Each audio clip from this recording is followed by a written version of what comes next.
Hello, everyone, and welcome to a very exciting reading vlog today. We are going to be reading in today's video the Broken Earth trilogy.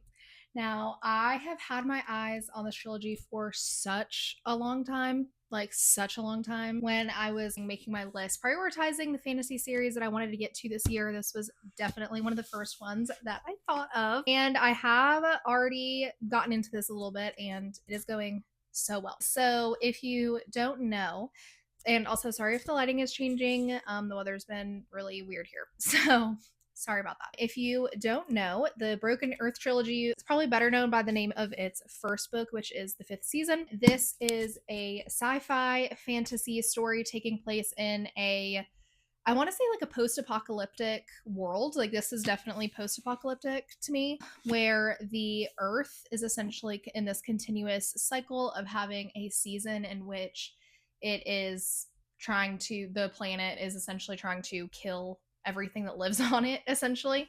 And we have magic, we have kind of like an alien-y kind of thing going on. We have found family, love, loss, all of it. Okay, all of it. I have finished the first book already at the time of starting this video. Sorry about it. This book, wow.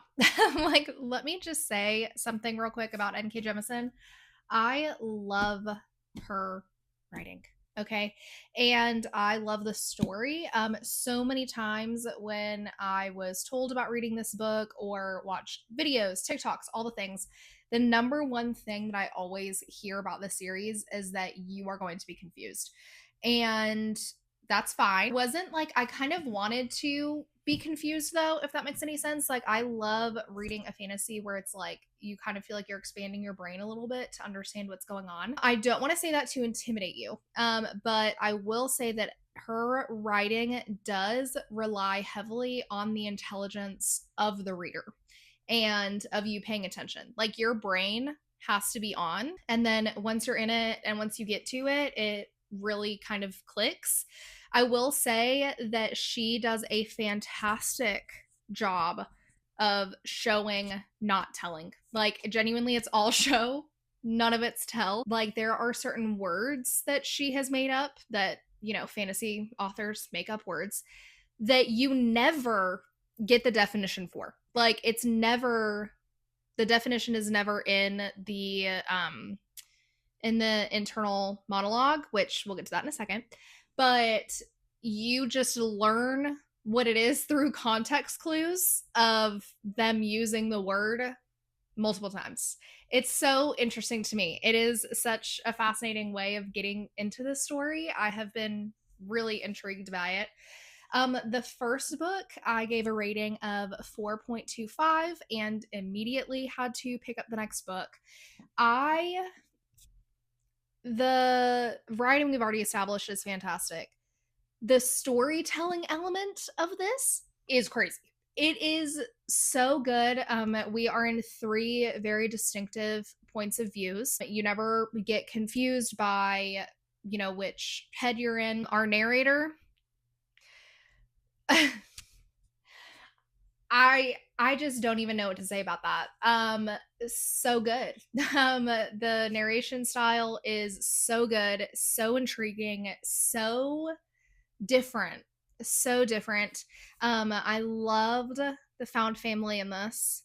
Cried a lot. I am just so intrigued by where this is gonna go. Like, I don't even have a guess as to what is going to happen in book 2 and book 3, and I love that. I love that I'm like on the edge of my seat trying to figure it out. Yeah, fantastic, really great. So glad that I started the series. And so now we are on book 2. We are on the obelisk gate, and I am almost like a third, maybe I'm technically a third of the way through, and I'm loving it.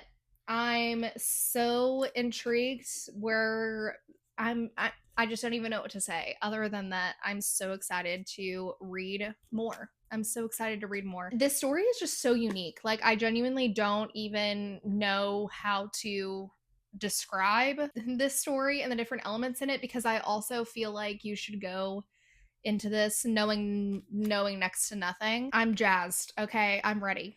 I'm ready to go. I feel like I'm going to cry some more.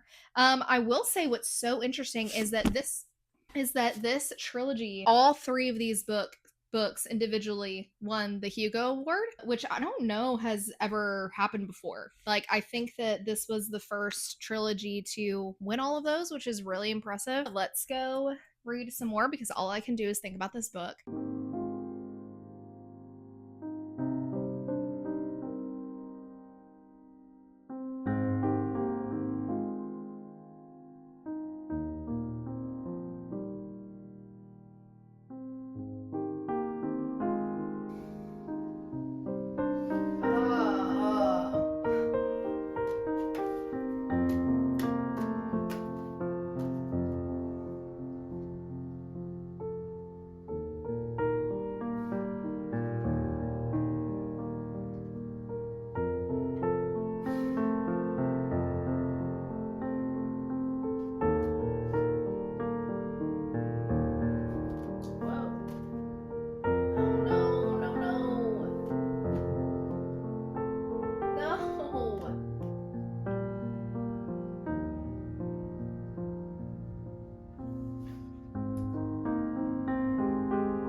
All right, guys, it is time to let you know my final thoughts and feelings on the Obelisk Gate. I don't even know where to begin. Well, I guess I can start with my rating. I gave the second installment in this series a 4.25, so same rating as the last time. The relationship between all of the characters in this story is so fascinating to me. I just don't know how to describe it. I am so enthralled by all of the little relationships and the webs that I don't know how to word what I'm trying to say, but I'm so enthralled by it. I am so intrigued by this magic system, what we're still finding out about this magic system, how it works, what's going to happen. I just have to know how this all ties together. I can't wait to get to the next book. The way what the antagonist did at the end of this book and what they have been planning is diabolical. Like, truly. It is so diabolical.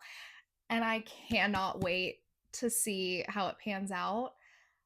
Oh my gosh, like, I cried, I laughed, and it's I feel like I'm not getting as many clips of me like reading the book and like the reactions, because I feel like when you're reading, like, okay, so when I did this video for Mistborn, when I was reading those books, there are certain times where you can kind of tell, like, okay, something big is about to happen. I can tell I need to turn on my camera because something big is going to happen and I want them to see how I feel about it. These books, this writing is so much quieter, and I don't mean that in a bad way. I mean, like, there's a reveal, and sometimes the character like doesn't explain to you in their inner monologue what they're realizing is happening. It's just their reaction. So, like, I don't like, does that make any sense? Like, they're realizing a twist or something that has happened, and you're realizing it at the same time, and then they move on and they like figure out how to talk about it. It's not like, oh my gosh, I'm suddenly realizing that this happened because that happened. It's just the character is like, oh no, like, that's terrible. And if you're not paying attention, you can be like, what's terrible? What's going on? What did they just say? I don't get it. So, like, that's what I mean by, like, your brain has to be on, because she, like, I think I said this before, but like, she really relies on the intelligence of the reader and that the reader is paying attention. And I love that. I love that N.K. Jemisin thinks that I'm smart enough to know what she's talking about. So yeah, all that to say, I'm having a great time. I am nervous. I'm really nervous about the next book, but in a good way. We'll see what happens. I really hope it doesn't like rip my heart out and stomp it on the floor. I feel like it might, though. So I guess let's see what happens.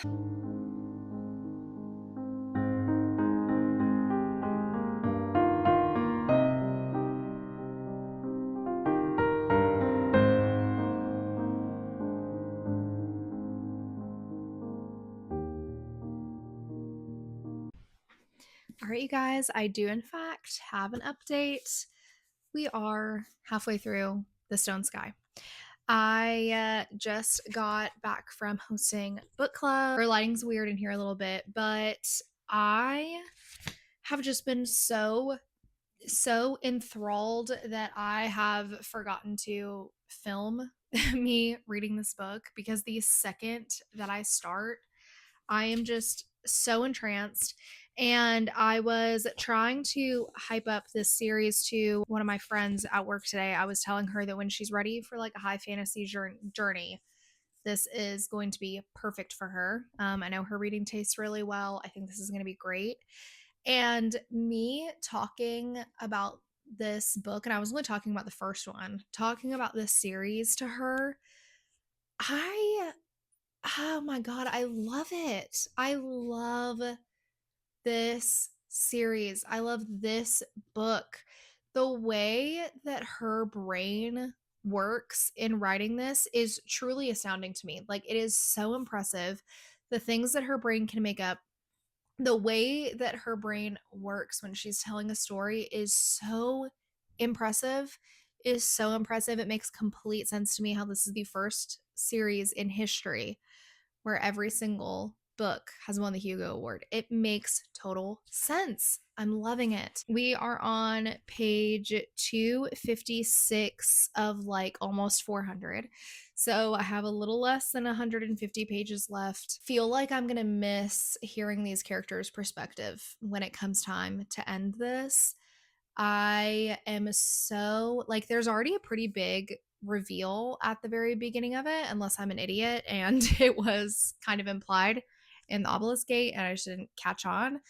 There was one element of it that I caught on, but I didn't catch on to the extent that was revealed in like the first few pages. There are so many ways that this could go. I have no idea how all of this is going to wrap up in this short amount of time. I really don't. I have faith in her though. I just feel like it's going to be a great ending. I am so intrigued to see what happens. I can't wait. It's just fascinating to me. It's truly just fascinating. So I'm gonna go keep reading. That's my update for right now, and I'll talk to you guys later. Okay, some little updates first before we get started with these next clips. Number one, I actually have a camera now, and that is what you are on. This is so exciting. Being able to see myself in the viewfinder. So sorry if I was just staring at it because it's gonna take some getting used to. But so that's really exciting. But however, caveats with that. I realized very quickly that I no longer have a microphone or a tripod. So, well, we're in the working stages of this new development. I did finish the Stone Sky, which means we have completed the Broken Earth trilogy. I'm so excited. I am so glad that I read this series. I am so glad that I read these books. They are so good, so worth it, 100%. Let's talk a little bit about this book specifically before we go into my thoughts on the series as a whole and whether or not I think it's worth it. I loved this book. This was definitely, I don't know, it's so hard because there were certain elements of the first book that made it my favorite, but I really enjoyed this one the most, I think.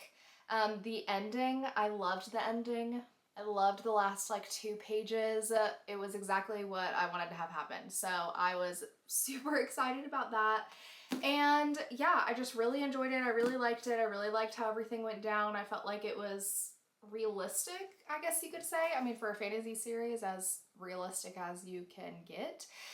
So yes, so here's where it gets a little complicated, because when I think about the reading experience of reading these books, none of them ever had 5-star feelings.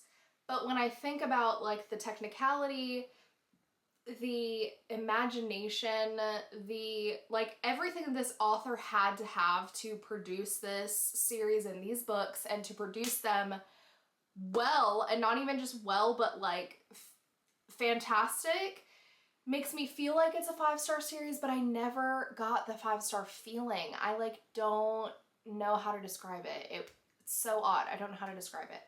So I think I don't know. Am I gonna be ridiculous and say like this is like a 4.5-star series? Maybe. But here's the bottom line.